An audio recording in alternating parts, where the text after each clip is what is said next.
Hi, this is Sanjit from Squawka, and we're going to talk about why Fernando Torres can't score.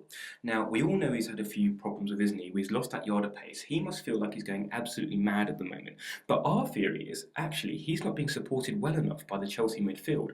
So we're going to have a look at a few stats in a couple of games and try and analyse where it's all going wrong for him.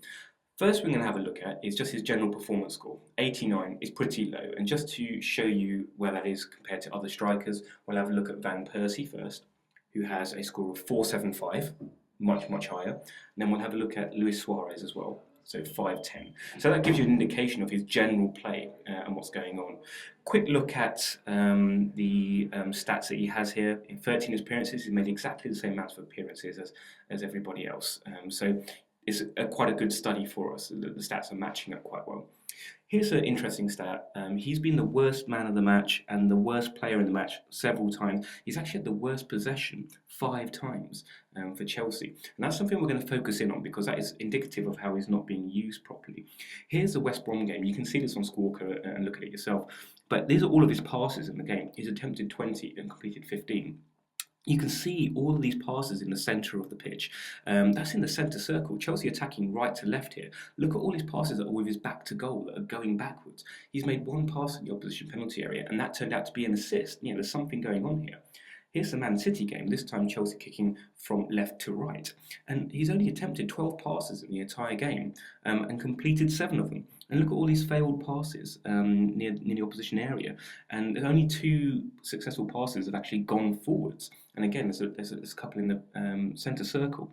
Looking at his action areas, it's quite interesting to observe that he's spending exactly the same amount of time in the centre circle as he is in the opposition penalty area, 9.8%. So nearly 10% of his time is in that centre circle. That is surely not where you want a Fernando Torres. You want him in the penalty area.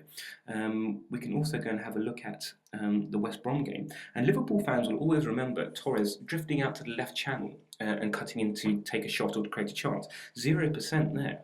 And if we actually analyse this for the entire season and look at where he creates chances, created 16 so far, this time Chelsea kicking left to right.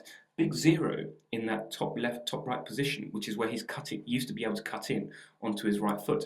That doesn't happen anymore. Obviously, Hazard and Mata are taking up those positions now. Chelsea are not supporting Torres well enough.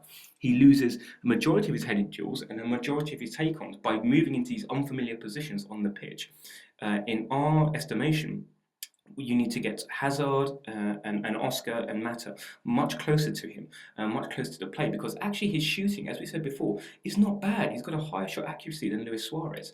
If you get him into the right areas, we are confident that he actually will score. However, he's spending too much of his time around in unnecessary areas of the pitch. And just to show evidence of it again, performance score, which is a red line there, down. Chelsea are not utilising, statistically, Torres properly.